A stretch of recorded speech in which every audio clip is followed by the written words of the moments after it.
Are you ready? A Shot of Wrestling, episode 306. And away we go. Break your damn shot, boy. Is that the message you got? We about to go live. Are you ready to rock? So take a shot. Oh, so take a shot. Oh, yeah. I'm a street breaker. I'm a heartbreaker. This is hardcore. I'm a mold razor. Straight land angel boy. About to seek and destroy. It's an SOW. Let me hear you make noise. Take a shot, boy. Is that the message you got? We about to go live. Are you ready to rock? So take a shot.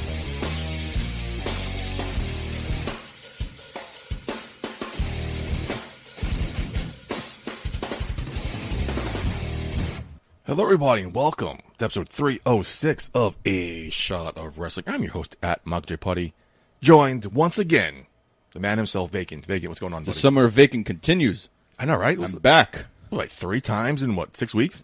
It's a world record. You know, I should get a Guinness World Record for, most times in a shot of wrestling during the summer. So I'm saying, I'm here on a historic night. I think it's uncontested. I think you own that. No problem. Let's keep it going, though. Let's continue making magic.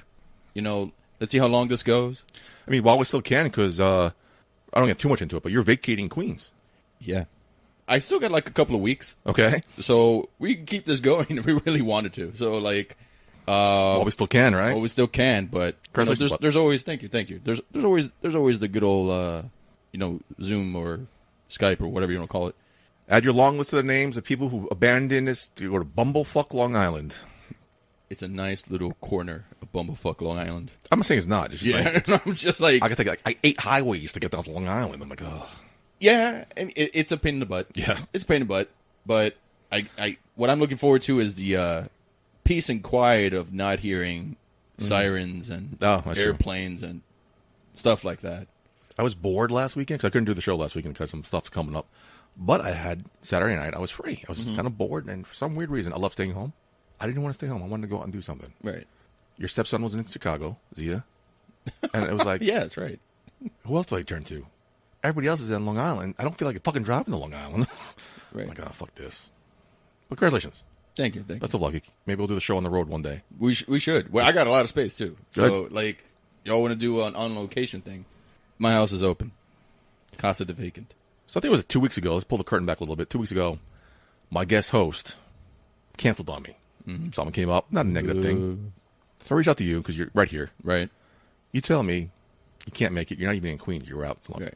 But I'm free the next 2 weeks. I'm like, all right, it's good to know. Appreciate you letting me know ahead of time. Last week I didn't do a show. So I meant to text you Thursday if I forgot. So this Friday morning I text you. I'm like, you still free? Mm-hmm. Didn't hear back from you. Continue not to hear back from you. So I'm thinking, okay, is there anybody else I can ask? Then all of a sudden, I sit at my desk and my phone lights up from Bleacher Report. Vince McMahon retires. Holy shit! And then you text me back. Fuck yeah, man! That's what I found out. Yeah. So this wasn't planned. No. But what a great show for you to be here. Right? No, you know what it was like. I got your message, and I was working from home today, so I was like, I'll answer him back. But I got distracted. Whatever. Then I got the news from one of our friends. It was like, apparently Vince stepped down. I went on Twitter, saw Vince's tweet. I thought it was BS. Me too. Right? And then screenshot it, and that's when I texted you. I'm like, you fucking write him down. Yeah. Like, we're doing this tonight. Because I was meaning to text you back, like, yeah, I'm coming. Mm-hmm. But I wasn't expecting anything. No. Like, I thought we were going to talk about regular wrestling crap. Get ready for BCW. Get ready for SummerSlam. SummerSlam, yeah. But it happened, man. Yeah. The unexpected... It's just like happened. This is probably the biggest news story since this show started. Right. And here you are. Just happening coincidence. So every now and then, somebody passes away or there's some big news topic. Right. On the back of my mind, I'll be like, all right, what am I going to do for this show? What am I going to do for this show? What am I going to do for the show? For some reason, randomly, I would be like, all right, what the fuck are we going to do when Vince dies? Yeah. Because he's the fucking... We're here because of him. No matter what you're a fan of him or not, but he made what we watch today. Right. It's like whatever company you watch. It's like, what are we going to... How can we tribute Vince McMahon when he passes away? I never once questioned what are we going to do when he retires. That wasn't even a thought in my mind. Vince and retirement just didn't go together. Yeah. It reminds me of that Ric Flair promo. I will never retire. Right. And here we are. Vince McMahon retires. So there's a lot of thoughts going through my head about this. I didn't know how to verbalize it. Mm-hmm. This is some guy I've known my whole life. I mean, we're here because of him. Right. Like I just said, if not, I'll be asleep right now. Right. It's just mind-boggling. So what we're going to do, we're going to take a couple minutes to really think about what happened. While we do that, my former co-host has an interview with the current reigning, defending BCW champion, Marina Shafir, who will put her title on the line next week, BCW's 5th anniversary, against Casey Catal. So let's hear what she has to say. Former co-host, take it away. What is up, everyone? It is me, your favorite actor, the Hollywood assassin, Mark Schwann, for a very special edition of Hollywood's Corner. Guys, this is not just one interview. No. I am doing 2 in one show. And my first guest, we're going to kick it off with, I have to say, she is a little bit of a problem. She is the BCW World Heavyweight Champion. And you may recognize her from a promotion called AEW. Give it up for Marina Shafir. We're not worthy. We're not worthy. Oh, you're all worthy of a problem. That's So how's it going, champ? Last time we spoke, man, me and you both, I mean, I feel like we were different worlds. You were contending for a championship. I did not have a baby, and we have 2 different things going on here. became a champion of a dad. It's great. Yeah. Yeah, man. Like, so much can change. It's just a matter of a couple of months. But talk to me, like that event, Queen of the North 3 of BCW, it wasn't just you becoming a new champion. We had history, if you will. New tag team champions, new women's champion, new world heavyweight champion, all women.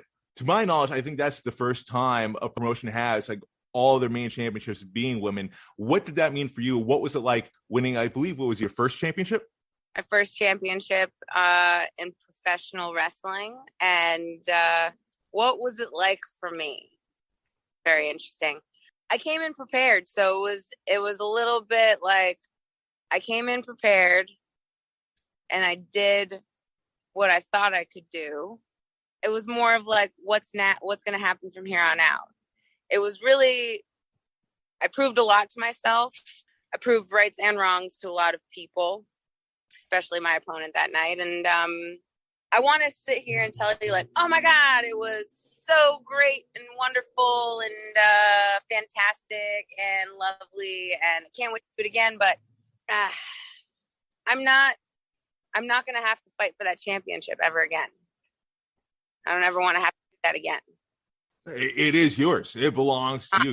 You're now the reigning champion. You're the face of the company now. So like now, big target on your back there. I guess so. I mean, there's been a target on my back for a long time. There's been a target on my back for a long time and for a lot of reasons. Fucking, what do they call you? I was a coattail rider, right? What do you got to say now? Like, and what? Now you're the man. I am the man. I am the man. I am the woman. I am the man. I am your daddy. I am your mommy. I'm like, that is just my life. My son will tell you. Oh, I'm sure he will. Well, so yeah, I mean, talk to me about that, because I remember after you went back home, sharing the championship, with your son. Your son was holding the championship there. What was that like there back home? I mean, the sense from your child. I immediately relinquished the championship to him once I got home. He pinned me and my father for that championship. He was very proud. He got. I haven't shown him that match yet. Really? I have not. Yeah, really, because he sees me grapple a lot. He sees me grapple bigger, older, stronger people, men and women. And he sees me give my 100% effort all the time. It's a little bit undescribable. I have like a flame I feel like I try to put out myself. And I think it might help people understand what the problem is about. Like, it's not about solving me. It's not about beating me. It's not about that. What makes me the problem is the fact that I'm trying to find peace and I'm trying to simmer down this flame that I got and ease the pain that I have inside of me that I've carried for a really long time. And now I have a way of making art, I guess you should say. Art through violence. Art through violence. And you know what? Only few people understand that truly. And that's where this type of a thing becomes exclusive, and it becomes kind of like a club to people who really understand that. But as far as my son, like, I didn't show him the match yet, because becoming a champion, as they say, and it has been told to me for years, is a lot easier than staying a champion. And until I defend it, he's not going to see that match. Wow. Okay. No, I mean, like, you know, I feel like that sentiment's been shared around a lot lately. I think your own very good friend has recently said that on WWE, that same exact wording. I guess it is different. You know, you've gone for championships since then in AEW with Thunder Rosa, Jade Cargill, you know, big time matches there. You know, did you learn anything from those type of matches and their, you know, from their standpoint of being a champion and going into Anniversary 5 of BCW, coming in as a champion, defending for the first time? Yeah, I learned a lot more of like what my problem was. And that is I have an elevated understanding of losing than your average gap tooth viewer, who probably has never put themselves in a position to really lose everything. And I like it. I like living on the edge. Fucking love putting it all on the line, because something happens to me when I win, and I can't really describe it in a way that I think a lot of people will understand yet. But winning in general, I feel like, makes things worse sometimes. Losing, I guess, normalizes me, right? Normalize. There's nothing normal about the problem, I would say. But no. I would say in any loss, there's a learning lesson to be found. Yes, exactly. And that's what people don't understand about me, is that I don't sit and stew anymore on losing. I dedicated a few years of my life to feeling sorry for myself and being a victim and not understanding the steps that you need to take in order to elevate yourself and take your head to that next level. Allow yourself to win when it matters. Because in training, I was like a fucking Terminator. I was really strong. I was stubborn in all the right places. I was playful. I was daring. I took chances, and I didn't fucking care about losing in practice. That's what made me dangerous. But there was a disconnect for when I had to perform at that next level. And that is something I didn't realize, that losing makes you face. And the more you put yourself on the line in order to figure out how to win, and the more I realized, you know, I really want to win, but it's a double-edged sword. People don't know my history. People don't know how I was raised, who my parents were, what morals they drilled into my head, and some of the interesting techniques that, you know, my dad taught me how to process certain things. And none of that matters for when I like get in there and actually get to do my shit. Doesn't matter.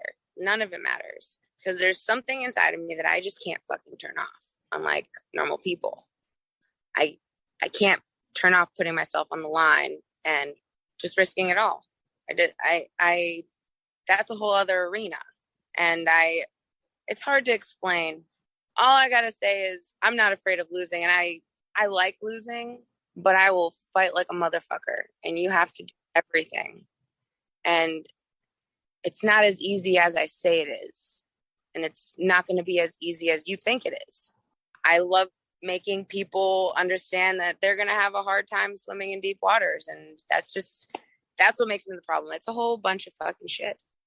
It seems like if you can correct me if I'm wrong. It seems like, you know, you're happy to be the champion, you're happy to win the belt, but it seems like you still have like a challenger mentality. Oh, am I wrong saying that? No, not at all. I'm very happy to be. I love being in positions that I've never been in, and that's an obsession of losing. You know, like you go to jiu-jitsu and you get tapped out 50 times, maybe 50 times the same way or 50 times different ways or whatever. But like that anticipation, you start carving that muscle to anticipate certain things. And I love being in a new position where I have to be open-minded and anticipate everything and all of it. I'm not afraid of anyone. I wasn't built that way. I wasn't conditioned to be that person. I've worked really fucking hard to be unapproachable. And maybe I'm not doing my job very well. People aren't really understanding that. Like when my violins play, the Marina you saw before and the Marina that you talked to before those violins played is not the same person. It's never going to be that same person. And that's not for me to accept. I've accepted that a long time ago. It's how everybody else is going to digest it. And being a champion now that's what makes it a little bit more interesting. You know, you have, dare I say, like basically, I think a hardcore mindset. You know, basically the way how you approach training and basically how you approach your matches. It seems like pretty much how you approach life in general. You know, speaking of hardcore, you know, come July 30th, BCW Anniversary 5, your opponent, your first challenger for the BCW World Heavyweight Championship is Casey Catal, someone who lives in that hardcore world. Very contrasting styles, if you will, but, you know, how do you approach something like this? Same way I approach everyone else. You know, I just don't underestimate anyone because then that is a reflection of myself. You know, I've underestimated myself enough time in my life where I thought I was being open-minded, but I was actually really scared. And I understand what that mindset was. Now that's years past now. I'm very excited about this matchup because I need her to bring that hardcore style. I need her to. I wonder if it brings something else out of me. She's not taking my championship. That's for damn sure. Like, I'm not a spoiler. It's just how it is. But I want to see if she can pull something else out of me. Maybe she can teach me something else that I don't know about the problem. I hope she does. I think I'll be offended if she doesn't. Ooh, all right, all right. You've never been in a hardcore match, that's my knowledge of following your career. Have you? I mean, as far as light bulbs and fucking pencils to gouge and what else? They barbed wire, bats, and fucking sickles and shit like that. No, I've never done that. But am I capable of it? Abso-fucking-lutely. Have I always wanted to do one? Yes. Has my husband told me that I don't ever need to do one? Sure. But I want to try everything in wrestling. Is that the match that's going to be? I mean, is it going to be a hardcore match? Like, that hasn't been announced at all. I don't know. We'll see what she brings to the table. Like, we'll see what she brings to the table. And if there's anything that can pull a little bit more magic out of me. Would you say that depending on the type of match it is, whether it's no holds barred or a one false match, do you think that plays more of like a home field advantage to the type of match that's going to be? For who? Like, you know, for say it is a hardcore match, you know, that's. You would think that she advantage because she has more experience in a hardcore match, right? Or you know, but vice versa. Like, isn't fighting like pretty hardcore? I would say that. I would agree with that. I mean, I'm just going off of the betting odds here. I'm just wondering. What I'm trying to say is maybe she needs to bring that in order to actually have something to offer for me.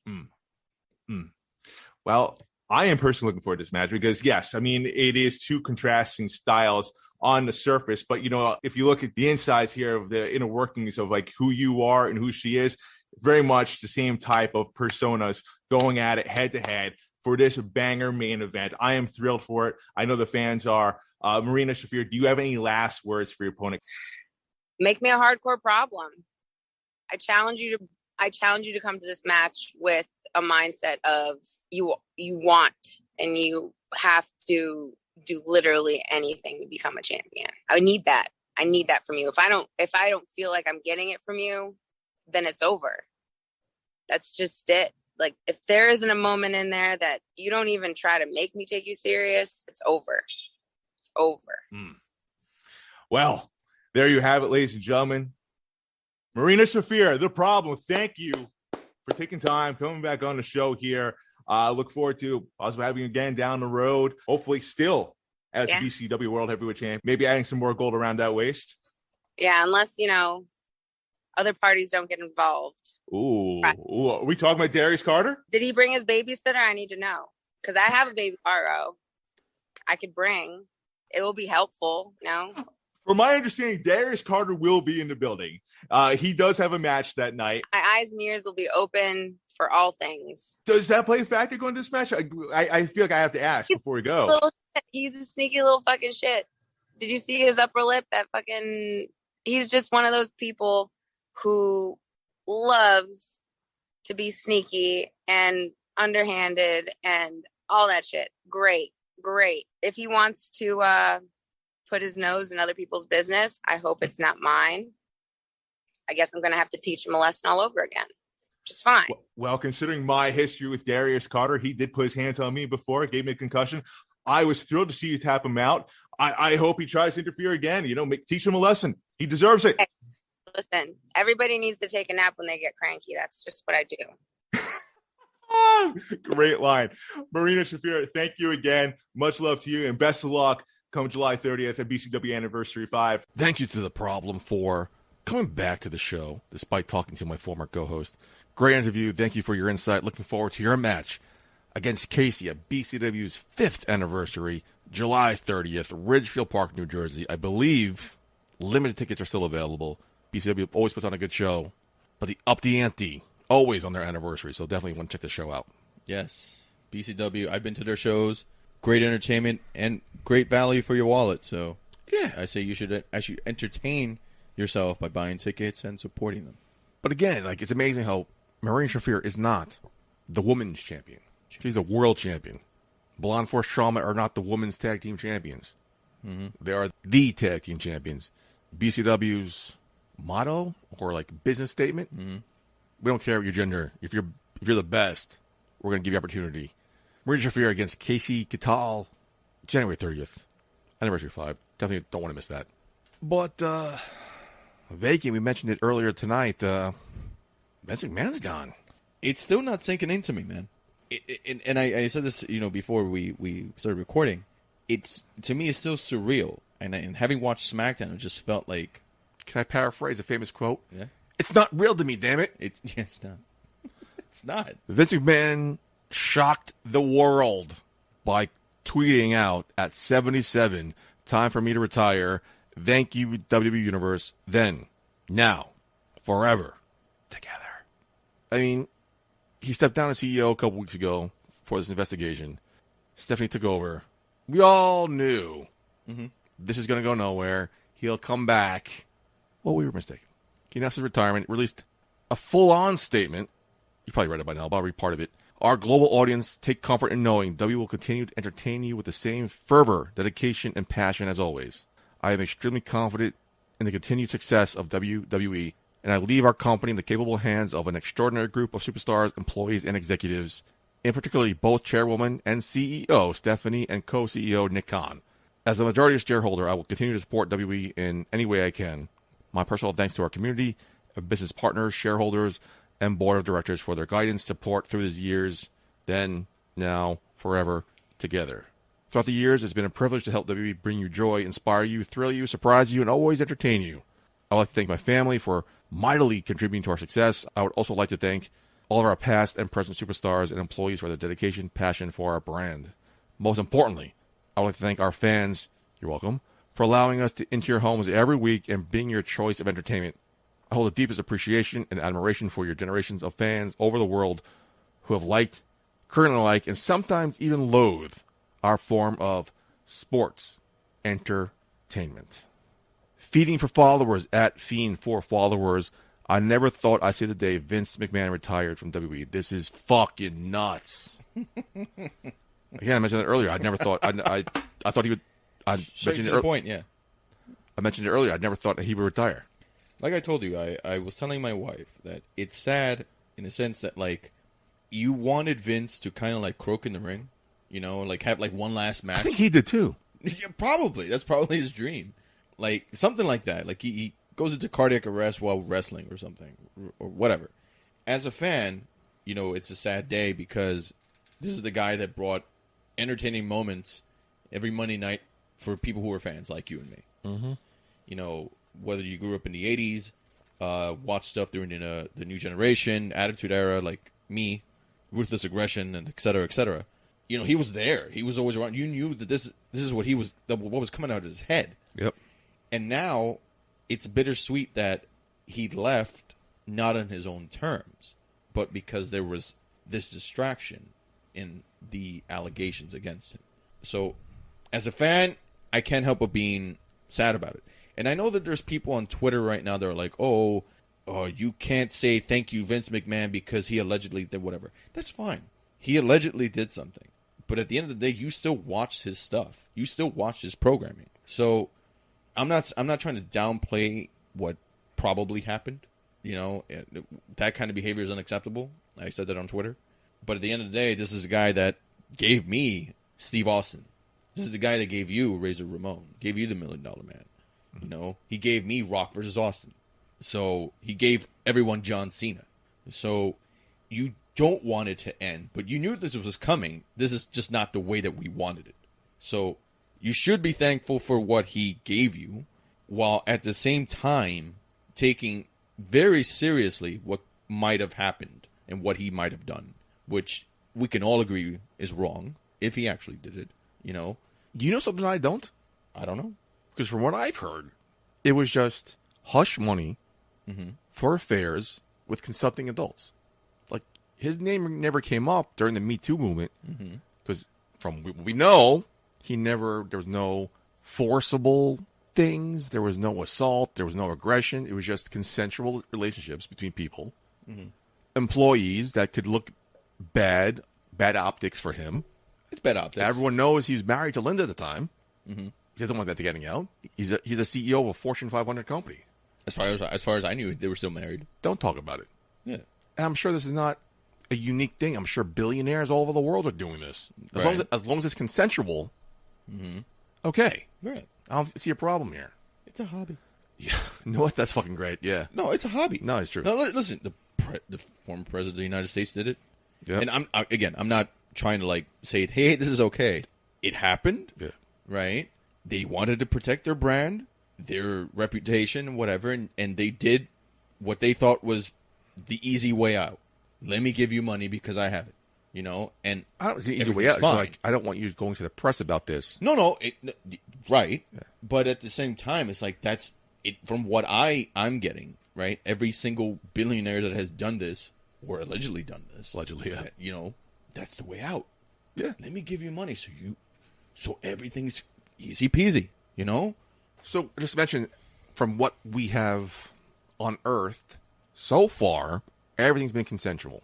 Right. From what we've gathered, at least. It's just two adults right. who worked together. Right. He is the one getting it out because it looks bad on him, not her. It looks bad on him. Right. Just don't talk about it. But I wonder, why now? We've heard the hush money allegations. There's several more that came out. Are there more that aren't just consensual relationships? But with every case or every allegation like this, there's always bound to be more. There's always that I don't know if you're a fan of the original Planet of the Apes movie.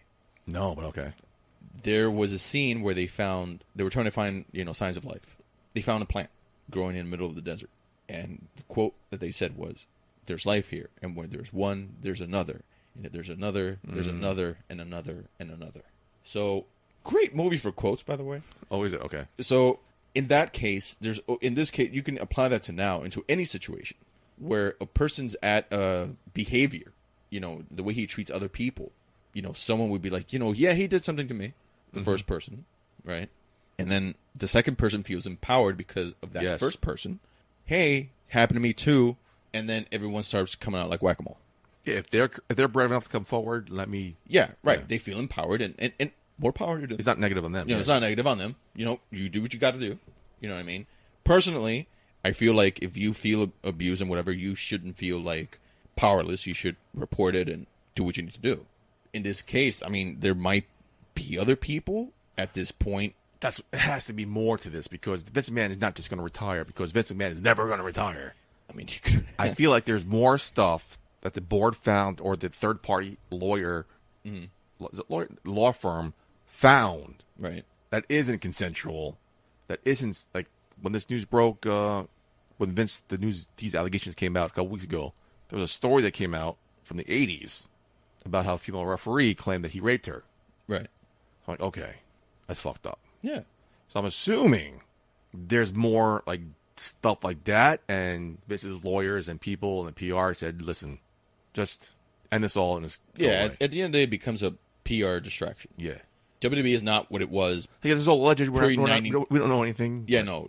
Again, you and I are just people who have read the story, and we're also stakeholders in WWE by the way of fans. Yep. Right? So that's us. In our couple of weeks of this happening, we've been talking more about like, wow, Vince McMahon's a pervert. Yeah. Versus the product itself. Versus what they're trying to give us. You know, it's become a distraction. On top of that, every time Vince McMahon came out to the ring after the allegations first surfaced. Both times. Yeah, both times. Like, you thought of it like, oh, Vince is just being he don't give a crap. Mm-hmm. You know, again, it's so surreal to me, and like I'm still trying to get a grasp of this. Again, I hope Yeah, this is real, that he just wants to retire, and not there is some serious fucking shit that they unearth. It's just something. Somebody's found something we're not supposed to know, and he's like, let me just do what's best for business. Yeah, and the investigation just showed that it wasn't going his way, and you know, someone maybe a lawyer or something was like, "Hey, listen, you got X avenues for you to come out squeaky clean, but the only one that makes you look really squeaky clean is you gotta, for the sake of the company, you gotta go." If he would have stayed longer, it would have been a bigger distraction. Vince McMahon bought the company from his father in 1982. Mm-hmm. Built it to this global phenomenon, destroyed the territories. Mm-hmm. He's the dad of wrestling. He micromanaged everything, though. He wasn't just in charge of creative. He was in charge of lighting, contracts, creative characters, what they looked like, what they sounded like, what their match style was, what their finishes were. He micromanaged everything. Mr. McMahon ingrained in the heart of WWE. What is WWE going to look like without him? There's been a lot of people WWE haters. Vince McMahon is out of touch. Vince McMahon's senile. We want him gone. Now that they got their wish, is this a good thing? Who's in charge of creative now? The writers aren't changing. I mean, the guy who was the last stop is gone. Could this potentially be a good thing for the company? The easy answer to that is yes. Okay. Right? Me, I don't know. Why? Because just because the head honcho left doesn't mean that you're not going to continue, at least for the foreseeable future or like short term, what the leader might have done. You're still going to try to deliver what Vince tried to deliver. Now, if down the road, does this mean, will WWE be more open to working with other companies? Mm-hmm. Are they going to be more edgier? Are their storylines going to be more captivating? I don't know. I know a lot of people on Twitter are like, I'm very hopeful, and you know, the guy is gone, and this is what we wish for. You know, the guy who was giving us these awful like bookings of wrestlers is like out of the picture now. Mm-hmm. But that doesn't mean the problem is gone. You still have the same writers there right now. Some of them might still be throwing out bad ideas and then throwing shit against the wall. You don't know that. You don't know who's filtering this out now. No. Is there going to be like a Vince Russo there now that's going to be like, that's a great idea, and it ends up being horrible? You don't know that. So am I hopeful as a fan that like I'm going to gravitate back to WWE? I hope so. I am a fan of WWE. I watched it tonight. You know, I'm a fan of pro wrestling in general. I am going to watch WWE from time to time. Just because I hated the booking doesn't mean I don't like the wrestlers or what they do or what they attempt to do. So I think as fans, we need to be able to support what they're trying to do for us if we truly invest in like people like Theory, people like, you know, Seth Rollins, yada, yada, yada. So I want to be positive, but I don't want to be that guy that's just like, yeah, the best is yet to come, you know? We'll see what happens. It's a slow process, short term and then in the long term. Speaking of the process, it was also announced before this announcement they made another huge announcement. WWE has announced that effective immediately, Paul Triple H Levesque will resume his executive position as EVP of Talent Relations, saying, and I quote, "I look forward to returning to my prior position as head of Talent Relations. I'm healthy, fired up, and ready to take charge." Scott Fishman at SM Fishman, Triple H overseeing Talent Relations again is such a good move. He has a way with them. Did you just inhale a vape? I thought I heard something. What's my spot? He has a way with them. Someone known for mending fences even brought Bruno Sammartino back into the WWE fold for the Hall of Fame. Vince McMahon leaving might not be a good thing, but Triple H coming back, that definitely helps fill that gap. It's good news. I think someone who has been in that world, been involved with booking, been a wrestler, is the best way for you to relate to future wrestlers or people that are coming in, taking spots in NXT and whatever. Now, again, this is also the same thing. Like, there were people on Twitter, NXT Black and Gold is coming back, and the old NXT might be back. You don't know that. But I feel that in terms of an approachable person that the talent can go to, and like, hey, I want this to happen to my character, or like, I don't feel like I'm getting a good opportunity. Can you give me an opportunity? I think it's more approachable. I think it could benefit the talent a lot, short-term, long-term. But, again, we have to be careful as fans to assume that, like, the old days of NXT are coming back. The old days of NXT are not going to come back. The last, 3 years? Mm-hmm. Massive cuts. Not just of nobodies, but big names. Mm-hmm. Tony Khan took the blame for it. Nick Khan. Thank you. Yeah. Oh, I was doing it all the time. Wrong Khan. Yeah. He takes the blame for it, for budget cuts. Mm-hmm. A lot of people don't like him because he's not a wrestling person. He comes from a different world. Mm-hmm. Now he's co-CEO. Well, Triple H is in charge of talent relations. He knows talent. Do you think we'll get another round of these surprising budget cuts, big names getting released? Or should talent feel safer, or should talent feel more on edge now because Triple H is in charge of them? Nick Khan's now the boss of all bosses. At this point, you might think, like, earlier today we were talking about Brock and how allegedly he bounced from today's SmackDown taping. A friend of mine told me, Brock Lesnar left because he was loyal to Vince and he's not going to get his big payday. Yes, that's what I thought too. Right? I don't think that's true either. Should talent feel safe or fear something? Again, that's up to the climate in WWE. I think the talent should still work hard like they're going to be there the next day. They shouldn't fear anything. Anybody's job can be taken away at any time. That includes people like you and me. Yeah. It's also a tough question. I mean, are there going to be another round of cuts? I don't think so, like, right now. I think, like, next year we might see something like that happening. Mm-hmm. Hey, somebody is not working. Hey, we're going to cut you off. I do think that WWE was very overloaded with talent that they didn't use. And it was probably cutting into their bottom line. And it was better to let them go and, try their luck somewhere else. It's funny because when it happened, we're like, oh my God. Yeah. It's Bloody Thursday day it was. It was always April 15th. But I remember. But in the long run, we don't miss them. No. It made sense. I mean, do you miss Braun Strowman? I never did. No, thank you. Like, to me, it's part of the process here. If you want to create a bigger product, you got to cut the fat. Make it leaner, make it stronger. But if you have talent that you're not using, I'd rather the talent that's not being used work elsewhere and try to make it big somewhere else than in the place where they're just going to be in catering. Why co-CEOs? Why can't Stephanie just have the power and Nick Khan remain president?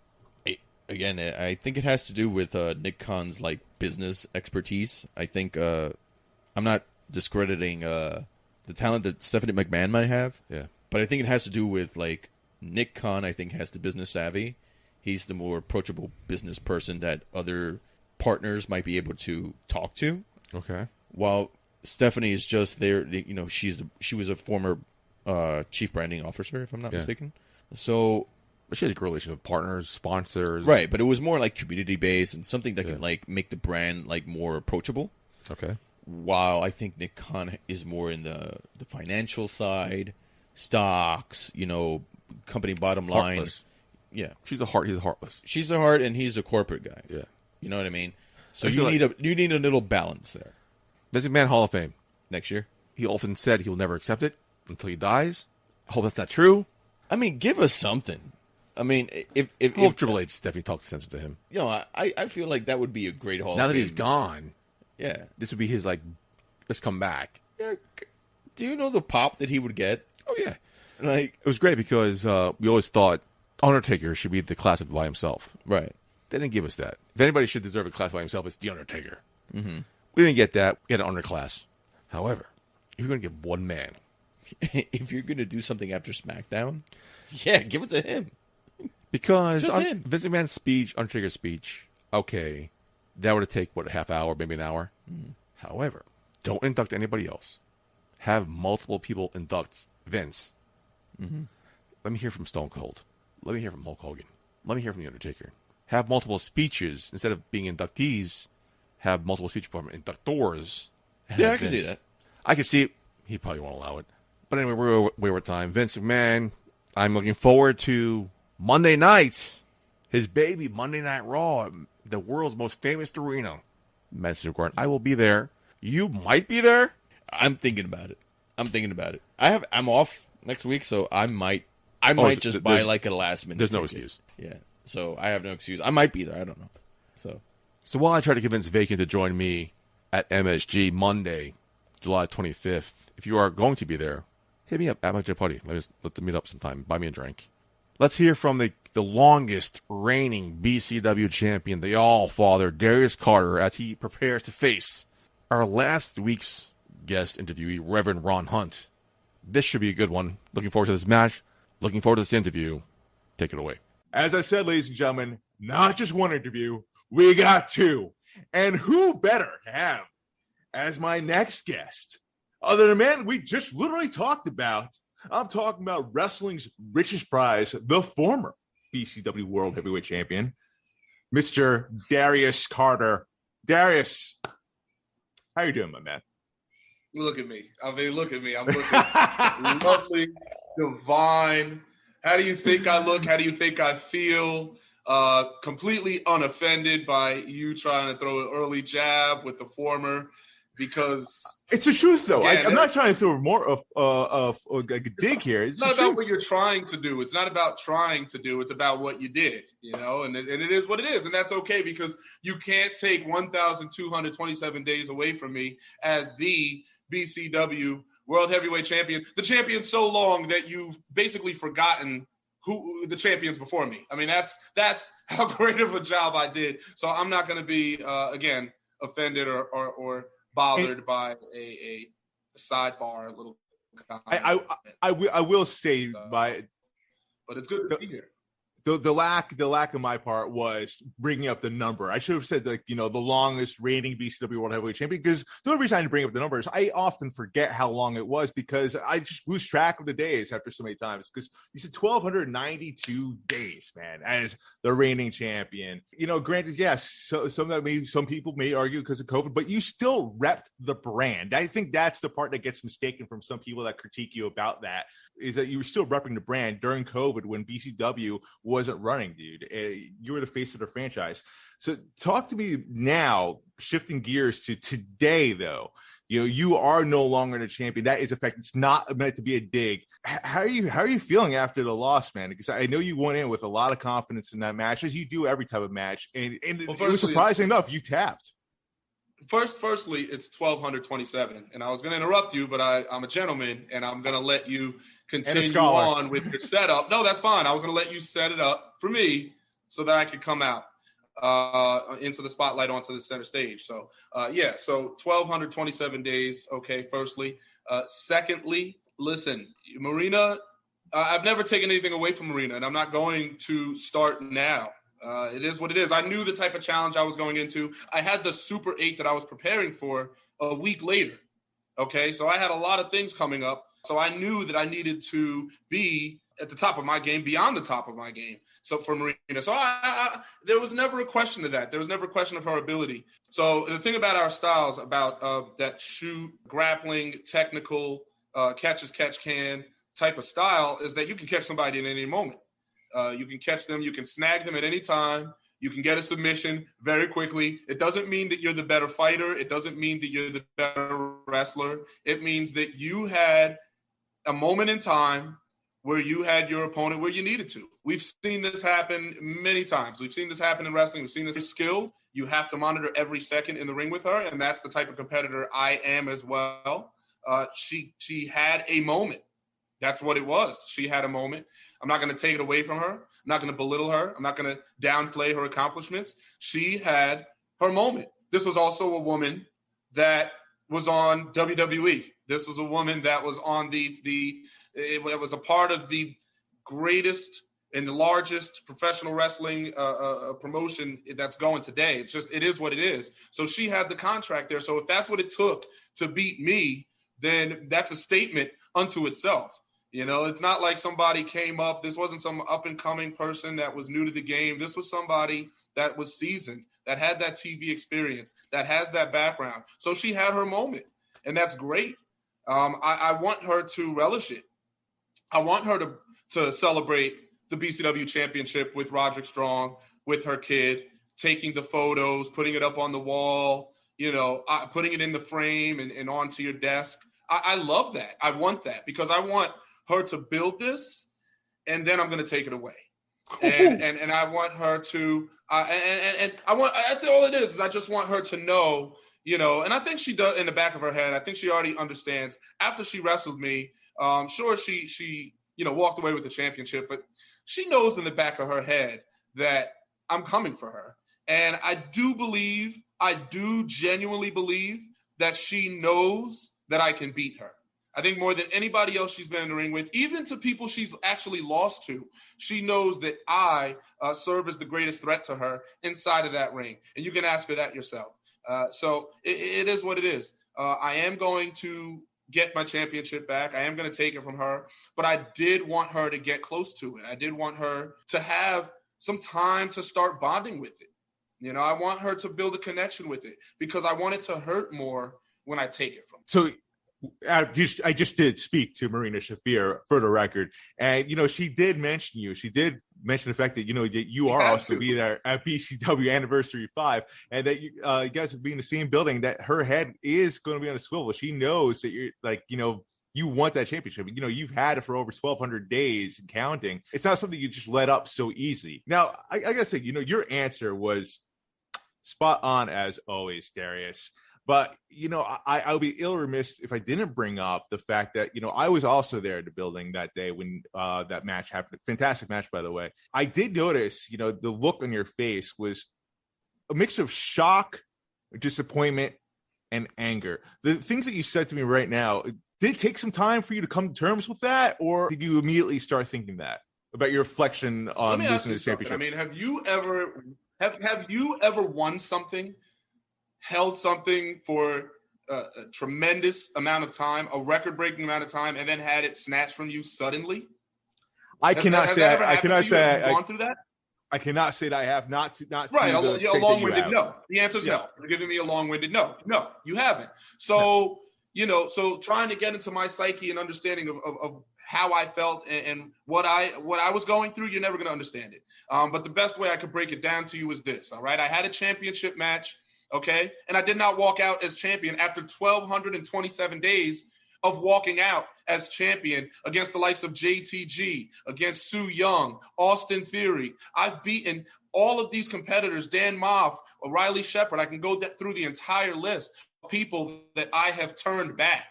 They came to BCW and they left BCW with their suitcases the same amount of weight. No extra luggage, no extra championship, no title to show their kids, no title to show their significant other. They came back home with their pay, and that was it. That's what I did. And Marina, again, had a moment, okay?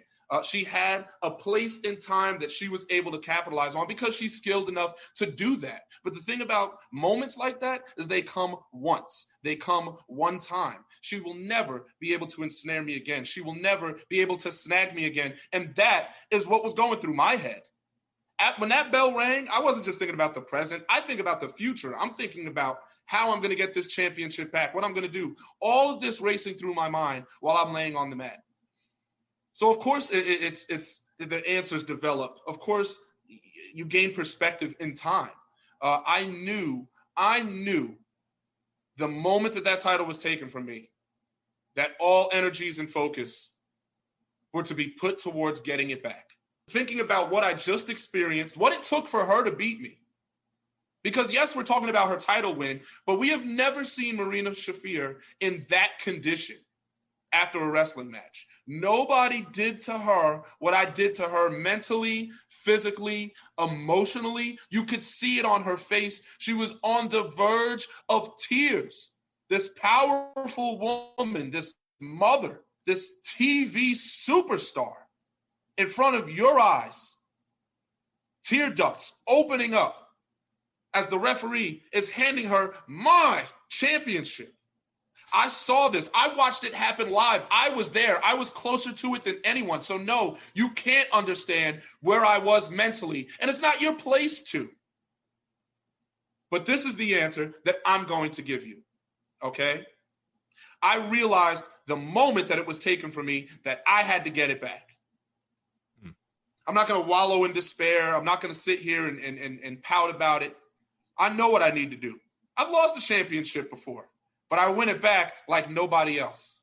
That's what I do. You take it from me, I hunt you, I get it back. And people have been asking me, Darius, no. And people ask me, Darius, you know, we expected you to jump right for Marina and go right for her and get your title back immediately. You don't want her to have that for a single day. That is not true. I wanted her to celebrate it. I wanted her to parade it. People like Natalia posting, congratulations, heart emojis, loving each other, celebrating each other, something that was taken from me. That celebration I want when I take it back. I deserve when I take it back to be the first ever two-time BCW World Heavyweight Champion. That is true. There's never been a two-timer here at BCW. Darius, I have to ask this, man. Does this make you more dangerous in a way? Because I feel like even after when you spoke to Michael J. Putty from Shot of Wrestling after the match, you know, there's something different to you. There was something that I personally haven't seen from you. I mean, you've always been a dangerous man, but you know, there was a certain hit in your eye that is just like, it just hit different this time. You know, especially now you have a matchup coming up at BCW Anniversary 5 with the Rev Ron Hunt. You know, what can he expect going into that match, man? Like, it does seem like, you know, we have a very pissed off Darius Carter. I mean, you've got to think about this, okay? And I'm showing it well because I'm a professional. I'm displaying myself in the most cordial fashion. But make no mistake, I'm not happy with what happened. I'm a bit disgusted with the way that it's been advertised. I'm a little irritated in the way that it's been promoted. I'm frustrated that my face isn't on the BCW poster after carrying this brand before the pandemic, during the pandemic. I kept this place on the map after putting it there. Other champions that couldn't carry the weight, other champions that fell under pressure, I held through. When I faced the most pressure of any champion in history, no champion had to go through a pandemic. No champion had to experience the challenges that I did, and I persevered with a smile on my face. And to have that ripped away from me and everyone to celebrate Marina, everyone to make it look like she's this big hero and this big star, like she's the one. She's the one that we should be paying attention to. That's how quickly everything was taken from me. That's how quickly the rug was swept from my feet. After building the house, keeping the bricks up, keeping the pillars standing. Next thing you know, the anniversary show, and I'm not on the poster. I mean, the 5th anniversary show, you wouldn't have seen the 4th anniversary. You wouldn't have seen the 3rd anniversary, both of which I was main eventing, by the way. Facts. I kept this show afloat. I kept BCW together. And you can't put me on the poster. You can't advertise me equally. All I see is Marina Shafir. All I see is Marina Shafir. Is BCW now trying to ride her coattails? Is BCW attaching themselves to her, thinking that she's some type of rocket ship that's going to take off? I've always been the present, and I've always been the future. And it's disrespectful for me to get anything less than top billing from the promotion that I have put on my back. But Ron Hunt, okay, Reverend Ron Hunt, listen, I'm aware of this man's ability. I'm aware of his skill. This man would not be associated in any way with Shane Taylor Promotions if he wasn't a force to be reckoned with, if he wasn't a man of success. I understand that. I've seen the Future of Honor. I've seen his work. I'm familiar with him. And I know he may think that I'm looking past him. I'm sure that's how he's feeling. I've listened to him speak and talk and thinking that this can be something between him and I. Oh, maybe we'll wrestle and then we'll wrestle again. Maybe we'll keep going. He's trying to put himself into my picture. He's trying to involve himself in my story. This is not about him. This is not about the Shane Taylor Promotions. This is not about Reverend Ron Hunt and his BCW debut and any of the Twitter spaces that he likes to host. This isn't about any of that. This isn't about any of this talking and promo versus promo. I know that's what he wants and that's what he's expecting. And this is going to be my first match since having my title taken from me.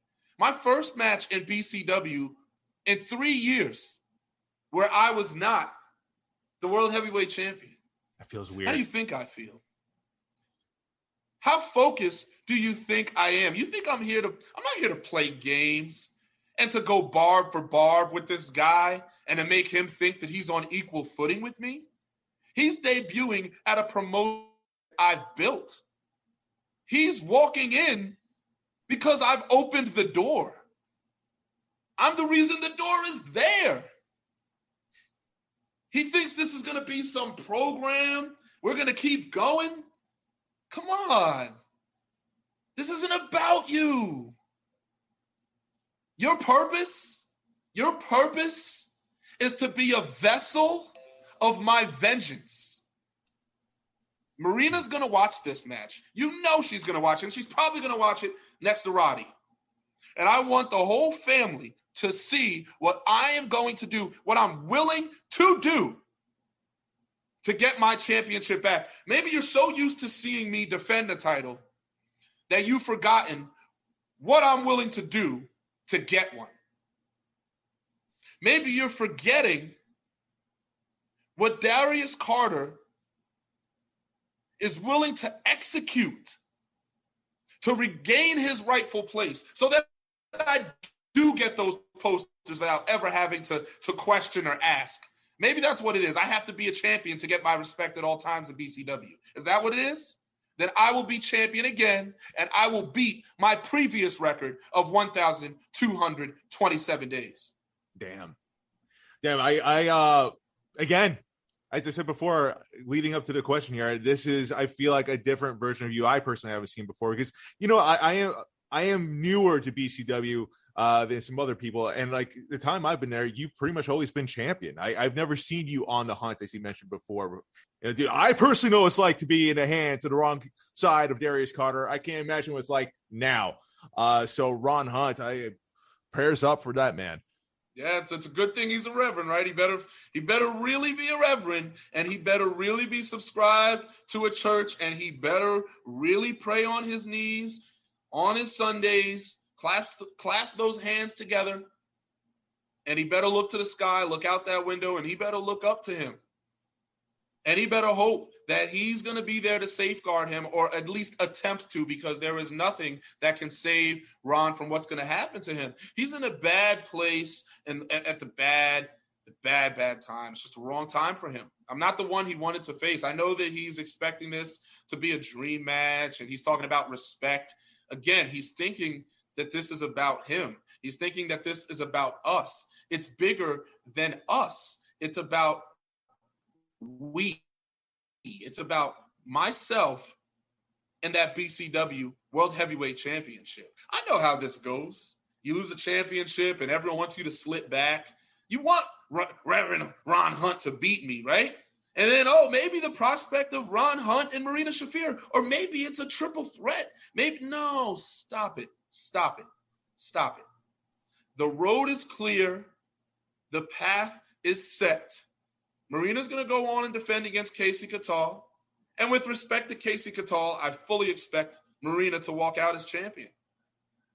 But I am most certainly going to not just beat, but obliterate Ron Hunt, to make that message known, to make it realized that I'm not the guy that you want to wrestle and then wrestle again and again and again. I take years off of your career.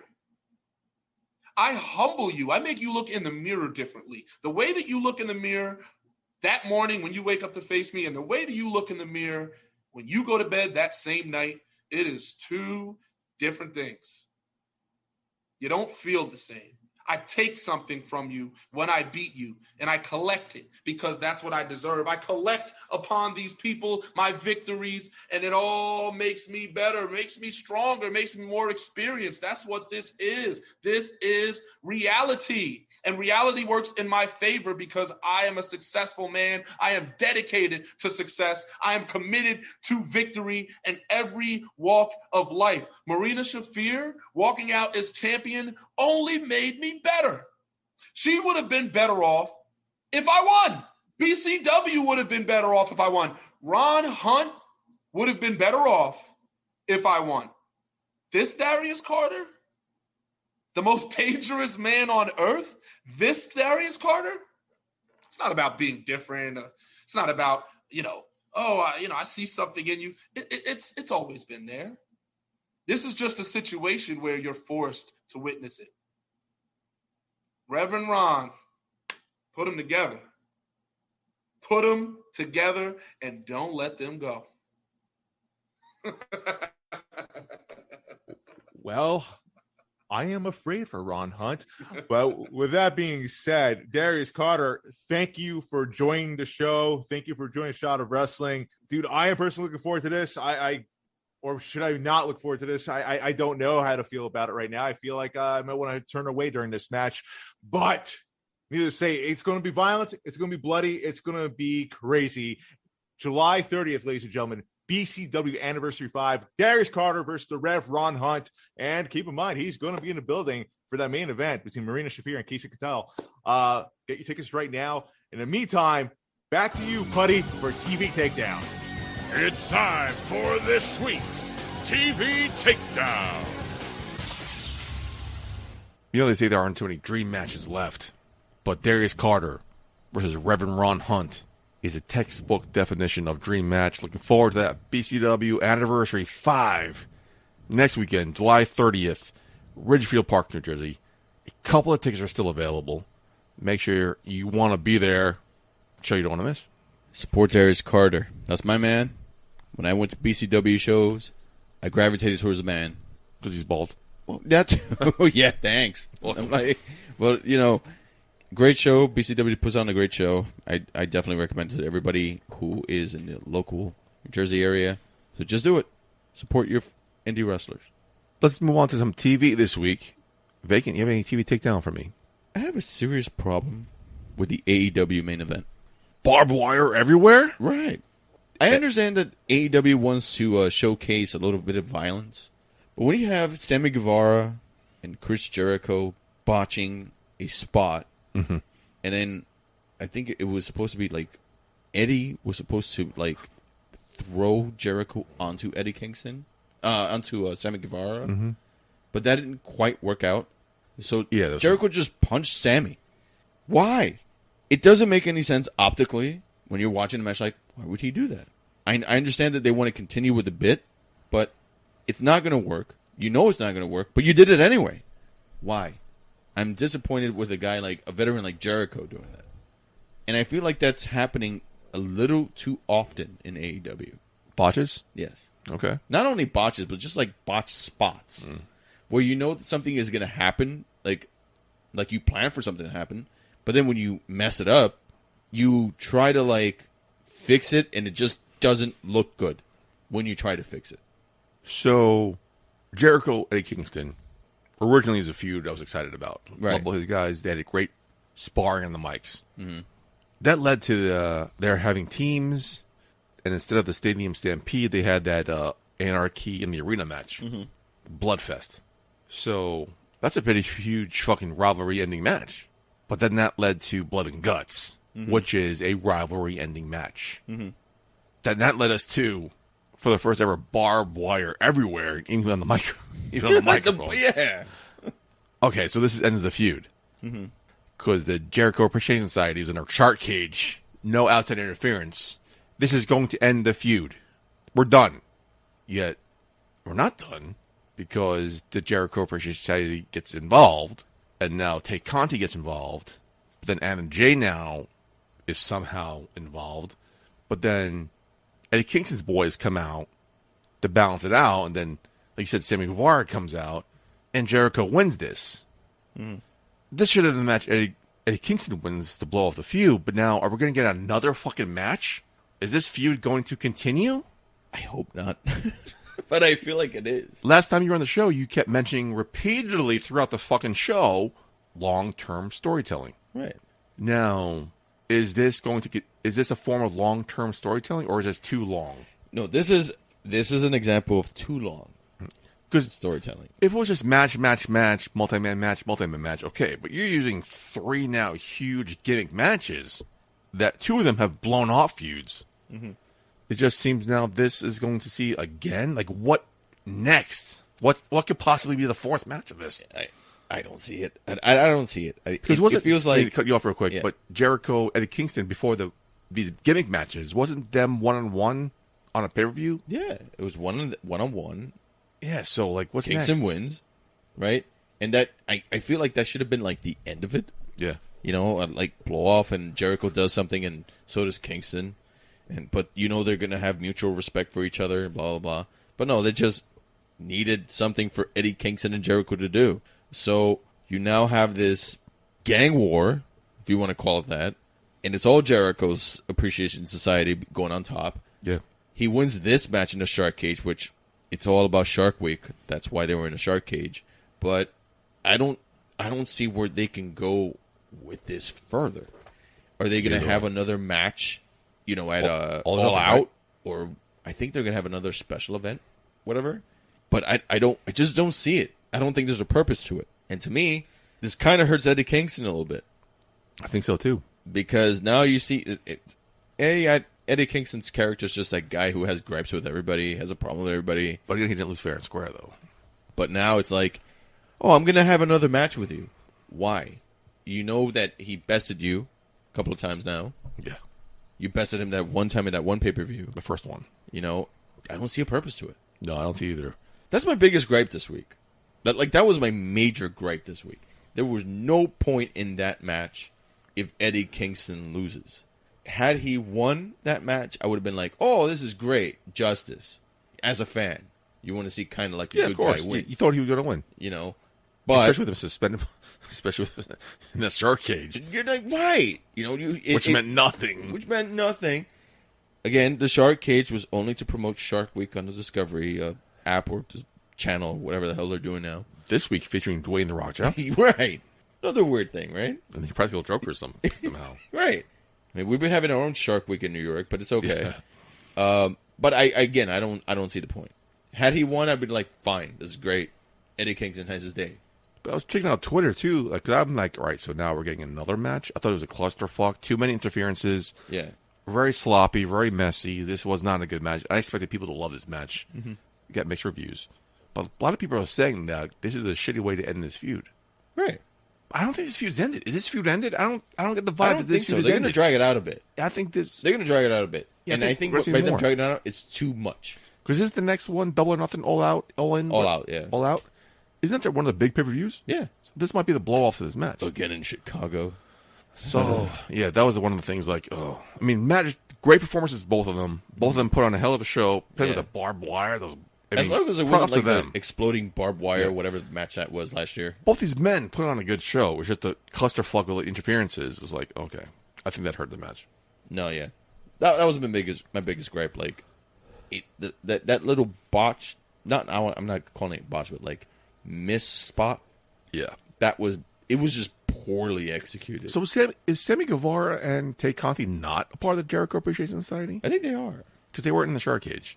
Well, I think they're like friends. They're associates. Associates, but not really like aligned. Random. Yeah. Now, what is Anna Jay involved in this with? Do you need another hot face to be aligned with Tay Conti? So many questions. I love you, Anna Jay. One of the hottest storylines I've been following with AEW if you've been paying attention the last couple weeks. My man, Christian Cage. Mm-hmm. Fucking killing it. The best thing on AEW, I'm saying. Now he's converted Luchasaurus, brainwashed him. So they do a tag team match. They win. I just love the fact that it's subtle that Christian Cage jumps on the ropes and tells Luchasaurus to come and put him on his shoulders. Because that's what he did with Jungle Boy. Right. Now Christian's replacing Jungle Boys. Of course, yeah. Carry him on the shoulders like he used to. The way he's just controlling Luchasaurus has been fucking amazing. Just gives such credibility to Christian Cage as a heel. Mm-hmm. But then Jungle Boy comes and Luchasaurus just steps aside? Yeah. Like, there's no... Like, so whatever Christian Cage was doing with Luchasaurus is now gone? There was no point. What was it? Like, there's no story here. Yeah. Or it could be like, was Luchasaurus just fucking around with Christian Cage? Because if he was, I feel like he would have been backstabbed him. This just seems like, oh, Jungle Boy's back. Okay. It was slightly disappointing. It was... For such a hot storyline. No, the easy answer is he was fucking with him. Right? That's the easy answer. But, like, what the hell were the last 3 weeks for? Exactly. So, like, 3 or 4 weeks, whatever the hell it was. Like, it makes no sense. None. Killer promos, though, by Christian. But amazing. on top of that, I don't... That whole Luchasaurus thing, it goes out the window. It's garbage. Because he was such a cool heel now. Powerful, dominant, force, monster. Yeah. And now it's for naught. Yeah. It's unfortunate, but that match is probably going to be blah. At this Probably. point. So, at All Out or wherever the hell that match is going to take place, I had forgotten about that until you mentioned it now. Because I thought it was just BS. Yeah. There was no growth. The storyline just stalled a bit there, and it just, where do you go from there? So is this... Again, the storyline was great. I didn't think it was stalled. I thought it was progressing nicely, but if Luchasaurus would have done something, it would have made sense. But the fact that he just... Oh, okay. Disappointing. My friend's back. Yeah. I don't get it. You know. So, The Miz turned on Logan Paul. At Great WrestleMania moment, yes. And for what was reported, it's because Logan Paul wanted to be a face. Right. And what better way to be a face by having one of the best heels in the business turn on you? Logan Paul comes out on Raw. And I don't think the crowd is buying into this. No. I didn't think it would have worked 3 months ago, and it's not working now. I just can't imagine anyone thinking that move would make the crowd cheer for Logan Paul. I mean, Paul did a great job with delivery. I think he did good on the mic. It's just the crowd reaction, except for the whole tiny balls thing, wasn't, I don't think, what they wanted here. Mm-hmm.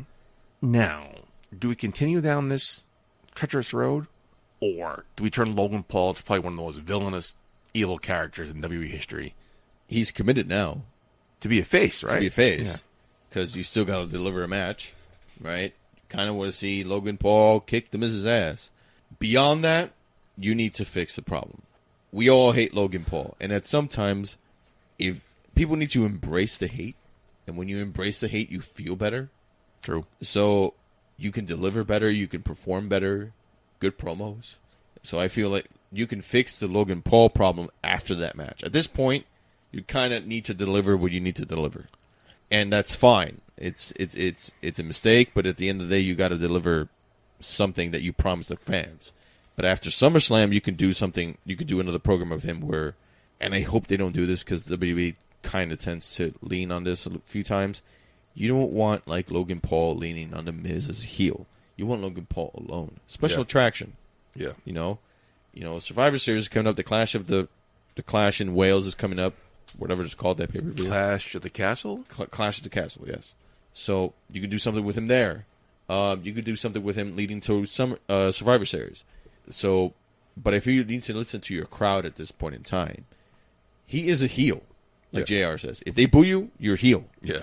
Even if you're a babyface on paper. The crowd loves hating The Miz. Yeah. He's a hateable character. That's why I love him so much. So putting him against The Miz on paper makes fucking sense. Mm-hmm. People hate The Miz. If you hate The Miz, we're going to cheer you. Except for the fact that it's fucking Logan Paul. Right. One of the most hateable characters in sports. So he's a bigger heel in real life than Miz is in wrestling. So we'll see what happens with this. I think it's that time to wrap things up to some go-home thoughts. Speaking of go-home, this is the go-home show to SummerSlam. Let's go over the card real quick, please. We have Bianca Belair going against Becky Lynch. Mm-hmm. Who do you think wins that match? I think Bianca Belair needs to win. Belair wins that match. Riddle against Seth freaking Rollins. That's tough. Fun fact, before you announce your decision, Seth Rollins has wrestled in every pay-per-view or premium live event, now that they're called, this year. Has lost every match. So I think he could use a meaningful win here. A better would say he'd win. Liv Morgan against Ronda Rousey. This is a toss-up. I say Liv. I thought Ronda Rousey was going to easily win this one, but now we see Liv Morgan got her side plates. Yeah. Finally. Is it believable for her to win against Rousey? That's a tough question. Yeah, make it believable. Yeah. Usos against the Profits. Usos take that. Lashley Theory. Lashley. McAfee Corbin. Damn. And that has been the most entertaining promo of all time. Oh, hell yeah.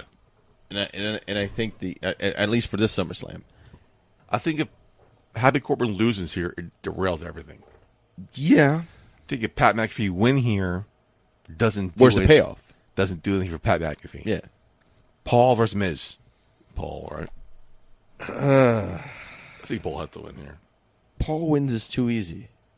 I want Miz to win. We all want Miz to win. That's the problem I missed earlier. Yeah. Roman Reigns or Brock Lesnar. I'm sorry, Brock Lesnar. Roman Reigns. Reigns wins it, but he's going to be weakened. Does Theory cash in? It'll fail. Okay. Not what I asked, but I see what you're saying. Does Theory cash in here and fail? Or does Theory not cash in? Or attempt to cash in and...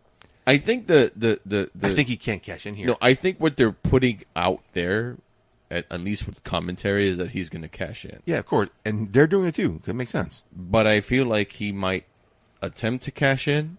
But not officially. But not give it to the referee. July 30th, your birthday party. Yes. Which I cannot attend because I'll be at BCW's 5th anniversary. We have the Rev Ron Hunt going against Darius Carter. We heard about it earlier with the interview with Darius Carter. I'm a Darius Carter fan. I hope he is victorious that night. Vanity is trying to win her way back to the championship picture. She'll take on Luscious Latasha and Demarius Dawkins in a triple threat match. Another tough one. Anthony Gangone takes on Rick Recon with some guy in his corner. I'm an Anthony Gangone fan as a douche. Yeah. So I hope Gangone wins this one. Either way, it's going to be a match of the night. Yes. Rick Recon, I could watch wrestle for days. So despite the guy in his corner, who shall remain nameless, Yes. Jordan Blake goes against Christina Marie. Christina Marie, recently seen on AEW. Yeah. Our guest tonight, Marina Shafir, going against Casey Catal for the BCW World Heavyweight Championship. I don't know what more you need. Limited tickets are still available as of Friday, Go support Marina Shafir. July 22nd.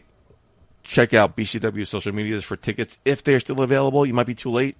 If not, I think they're available on Fight TV. Look for scalpers. But BCW, I'll be there. You won't be there. Hope you have fun. You celebrating your birthday. You'll be there in spirit, my friend. Hope so. The only reason I'm not there. Yeah. We'll live stream the hibachi for you. Please. Hopefully, the guy has the shoots of flaming onion. Your boy Todd Scotty's mouth. Something. I hope so. Something. Something's going to happen. But give him a $5 tip. Make sure he misses the mouth and hits him on the forehead so he gets like a burn mark on his face. I'll try. So, Vacant, thank you for being here, man. The summer of Vacant continues. This is our, I guess officially, this is going to be our last podcast in the McMahon era. Mm-hmm. Now we're embarking on the McMahon Con era. It's weird. It's really weird. So hopefully, McCon era. Everybody's been wanting this. We'll see what happens. We'll grow to accept it, like a very nasty cough medicine. Yeah, it tastes like shit, but it'll make us feel better. We'll see where it goes, man. I mean, right now we just got to give it a chance. Right now we just got to get through the shock. And shots? You want shots? No, the shock. You want shots? I said shock. Are we doing shots? I'll do shots after. Okay. But we got to get through the shock, and then we got to get through the shots once we go off air. And I still see you, Green Man. I'm still waiting. I talked to Green Man about your challenge, and he ignored me. He just laughed you off. He laughed me off. Yeah. Oh. He just laughed in my face, which I kind of mean in turn he's laughing in your face. Green Man, I've been here on this planet less time than you, and I know more about wrestling than you do. If you want to prove me wrong, accept my challenge. Hopefully before Labor Day. Vacant, where can people find you on social medias? At WWE Vacant at all platforms. IG, Twitter, Facebook. If you want to ask me a question, you go ahead. If you want to message me, go ahead. I'm open to any and all fans. Jimmy J is hosting the SummerSlam watch party at Hooters in Edison, New Jersey. So make sure you're part of the party there. Ooh, yeah. Let's wrap things up here. Thank you to Vacant for filling in. The summer Vacant continues. Thank you to Marina Shafir, the current reigning defending BCW World Heavyweight Champion. That's my Thank girl you right there.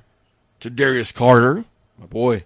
the longest reigning BCW World Heavyweight Champion. The man. I've been your host, Macho Putty. Until next time, Putty out. Hey baby, I hear the bell ringing, hip tosses and body slams. Oh my. And maybe you seem a bit confused, yeah baby, but I got you pinned. Ha ha ha ha. But I don't know what to do when I see them with that golden case. They're cashing it in. Authority all in my face. What is a man to do? Good night, everybody.